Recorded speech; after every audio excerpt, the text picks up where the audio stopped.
Hey guys, just a few quick updates, and I'm gonna go through the intercooler setup I have going on now. So I had the side-to-side intercooler set up, and that worked out great for a long time.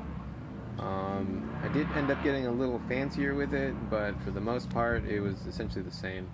I think I ended up going 2¼ inch piping on the hot side and 2½ inch piping on the cold side. No specific reason other than I read somewhere on the internet that it's more efficient. Whether it is or isn't, I have no idea. So, but it worked out fine. I was running 17 psi through my HY35, and it worked out great. Decided to turn up the boost, and it was running pretty damn good at 20 psi, but the 30-year-old hardware on the ECU decided to crap out in the middle of a pull, and the car ended up going super lean, and I'm pretty sure the ring lens are shot on the old motor. Rather than just replacing the motor, I figured I'd just get a new shell and start over again. The old shell, you know, had a pretty decent looking paint job, but it was actual total shit. It was flaking off. It had been in a few accidents. It had over 270,000 miles on it. The frame rails were crushed. There's just a lot of issues with it, and I kind of didn't want to deal with it anymore, so I figured I'd just try a low mile shell, and you know, here I am. This time decided to go with the same side intercooler setup, just to minimize the amount of piping. And yeah, I got this unit from frozenboost.com, and I think it's a type 11. I think the core size is 18 by 6 by 3½ inch thick, so it's pretty fucking thick. The intercooler itself is actually pretty heavy, which is pretty cool. I did have trouble with this one just because of the way I mounted it. I mounted it at quite an angle just because I wanted to have it as parallel as possible with the radiator, just because it's more efficient, and I've mounted it as close to the radiator as possible. Also, again, because it's more efficient for the cooling system. You know, if you have a low pressure pocket of air in front of the radiator, it's not going to cool it efficiently, and you know, start overheating, which is kind of shit if you're out here in Modesto where it gets fucking hot during the summer, like really hot. So yeah, I had a lot of issues with that. If you want to mount it a little flatter, you could do that. It might have an easier time, but yeah, let's get into it here. So let's see, the way I mounted it on this one is pretty much the same. I have these guys over here, the little slotted brackets, and you know, they're all bent up and shit, and I just drill a hole into the bumper itself, and it's mounted it that way with the setup down there. I actually drilled holes, and then I put some exhaust studs on there and just kind of threaded them through the holes. I haven't figured out a way to put like a nut on there or anything, just because of the extreme angle of the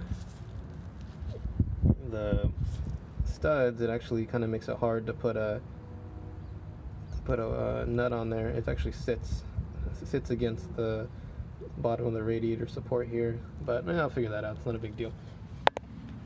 Alright, so let's start with the hot side. So there is the HY35, and that's going to, right off the bat, it's going to a 90-degree coupler, and then it's going to a small section of straight pipe, and then it's going to a 45-degree bend here. Now, when I drilled the hole on the side, I fucked up, and I drilled it too far back, so I had to actually hammer it out, and kind of, you can see that it's kind of sitting at an angle like that. Just make sure if you drill a hole in it, do it right, and do it like more forward. Don't be an idiot like me. And then from there, it's going to a 45-degree coupler, and then another section of straight pipe, and then this is where it got a little fancy and actually kind of annoying too. So you got the 90-degree coupler, and then a small section of pipe there, and then a 45-degree coupler, and this worked out great. But it just, you know, I didn't take my own advice into account and make sure that the bumper fit. Oh, after I finished, but I had been working on this for quite a while, and because of the way I mounted it, it was a huge pain in the ass, so I just decided to say fuck this, and I ended up actually cutting up the bumper a little bit, just a section in the front, just so it wouldn't sit against that, this part here, and this part, so, you know, just be mindful of that. And then, so that's the hot side, and then the cold side, got a little coupler there going to another funky section of piping, and then to another 90-degree angle coupler, and then it goes through the side of the radiator, the straight section of pipe. And now, if you do that, you have to cut off this bracket here.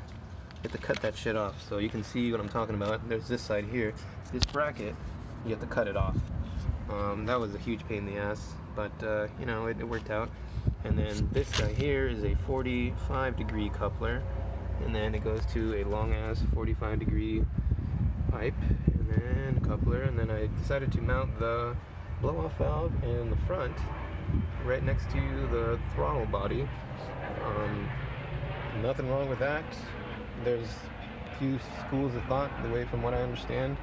Some people will place it right down there, just because it's apparently designed to protect the turbo, so that makes sense. So they wanted it close to the turbo as possible. Other people want it in the, I guess, the highest pressure area, which is usually right next to the intercooler.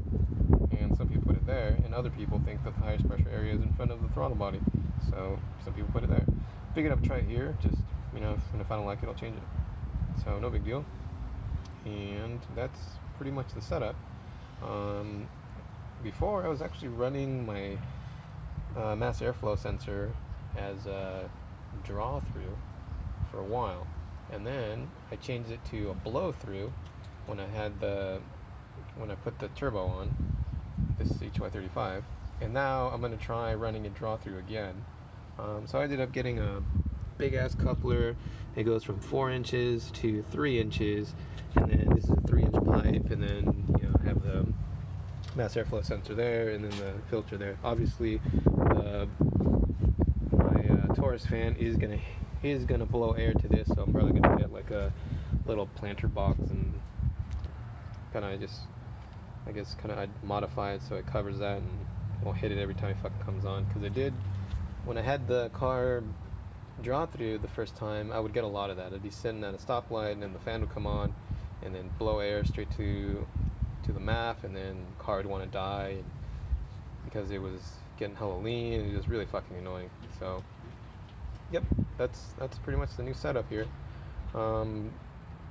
Nothing too crazy, but if you can now see what I'm going to be doing here, and, you know, if you like stuff, you can take ideas from it. If not, then, you know, it's probably not going to be too bad to try this setup, and if I don't like it, I can change it. No big deal.